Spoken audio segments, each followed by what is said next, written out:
हाबाफारि माने जोंनिया 53थि नाग्रिजुलि बियाब बाथौ गौथुमा सानब्रैफोरनि हाबाफारि लानानै बेयाव माने कालारफुल प्रग्राम हाबाफारि दङ।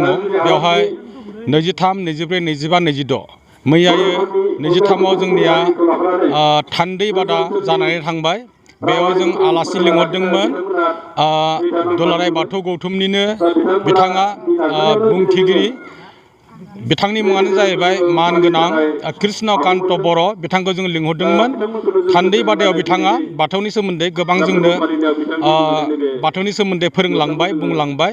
आरो जों बाथौ गौथुमनिफ्राय नाग्रिजुलि बियाब बाथौ गौथुमनिफ्राय आफादगिरि जानानै आं बिथांनो रोजा रोजा साबायखर बावहरबाय नोंथांमोननि चेनेलनि गेजेरजों। आरो जोंनि नैबेयाव दिनैबो 24आव गोबां हाबाफारि दङ कालारफुल। जेरै नैबेयाव जों माबा मा होनना फिरफिला बिरहोबाय आरो नैबे जोंनि पान्डालखौ बेखेवनाय हाबाफारि दङ आरो गोथैसि बावनाय हाबाफारि आरो इनिफ्राय मेन गेट बेखेवनाय हाबाफारि, गाहाय दरखं बेखेवनाय, मन्दिर बेखेवनाय, बेफोर गासैबो हाबाफारिया जागोन। आरो बिनिख्रुइबो साबसिन हामसिन हाबाफारि दंबावो जोंनि बेयाव दसे उनावनो 1 रिंगायाव। बेनो जाबाय आर'ज बादायलायनाय। आर'ज बादायलायनायाव बाहागो लागोन। बेखौ बेखेवगोन जोंनिनो मानगोनां आलासि कालसिनि दुलाराय बाथौ गौथुमनिफ्राय मुस्लिमा जयमति बर'आ बेखौ बेखेवनो थाखाय फैगोन। आरो बेखौ मोजाङै जोङो जागोन होननानै आसा खालामो। दिनैनि हाबाफारिया बेखिनियानो। आरो गाबोन हाबाफारि आरो कालारफुल प्रग्राम दंबावो। बेवहाय लाइथुन होननाय सासे महरगिरि, मेथाइ खनग्रा, बिथाङाबो फैगोन हाबाफारियाव। मोनाबिलि मा होनना बुङो हारिमु बे दङ।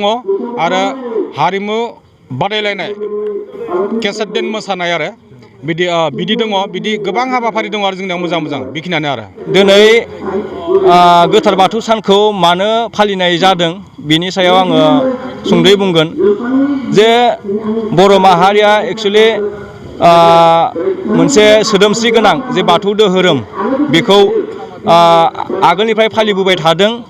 आरो बेखौ गोथार बाथौ सान हिसाबै जोंहा सरकारि फालनिफ्राय जोङो स्टेट हलिडे एबा स्टेट डिस्ट्रिक्ट हलिडे हिसाबै जोङो बेखौ मोननो हादों।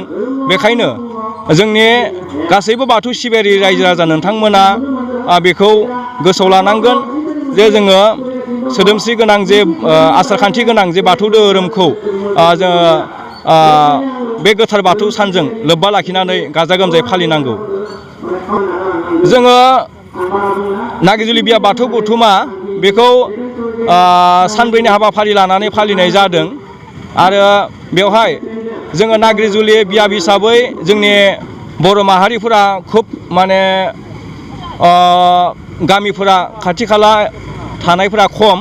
दा बेखाय दिनै जोङो माने नांगौ बायदि सुबुंफोरखौ जोङो नुजाथिजोबहोनो हायाखै। फैगोन सम लानानै बेनिफ्राय जे जोङो बे प्रग्रामाव जोङो दिनैहाय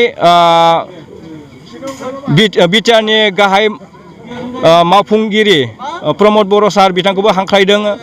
आरो लोगोसे मोनाबिलियाव जोङो जे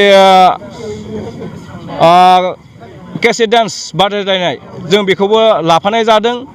आरो बिदिनो जोंनि आर'ज हान्जा बादायलायनाय बेफोर जागोन।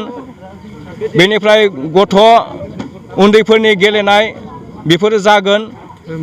धोरोमनि बिथिङाव जोङो मैयानि जे 23 जानुवारि बिनि मोनाबिलियाव जोङो धोरोमनि बिथिङै जोङो सावरायनो थांबाय।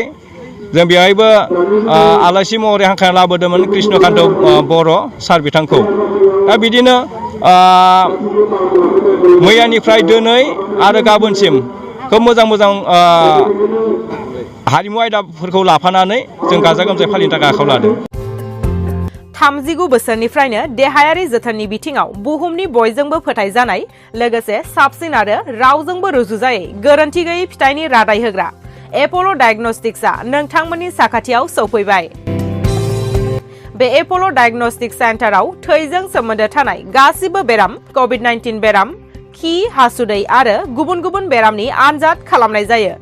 नोंथांमोनहाबो आनजाद खालामजाफैनो हागोन।